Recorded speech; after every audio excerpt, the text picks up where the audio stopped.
خجالتی بودی؟ ساری بچه‌ها دست بزنید به افتخارش تا اینجا اومده. به قول خود استاد ماهیگیری یاد میگیرن. شما چرا دوره کیمیاگری تحمل رو انتخاب کردید؟ دوست داشتم که خودم رو آپدیت کنم، به‌روزرسانی کنم تو این دوره و چیزی هم که ما خواستم شد. علاقه بیش از حد به بار سرد داشتش.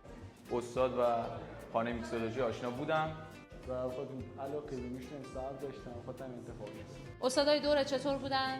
عالی، همشون عالی بودن. استادا واقعا دمشون گرم، همه چیزو یاد دادم. بسیار عالی، یک همراهی عالی داشتن، یک کنترل.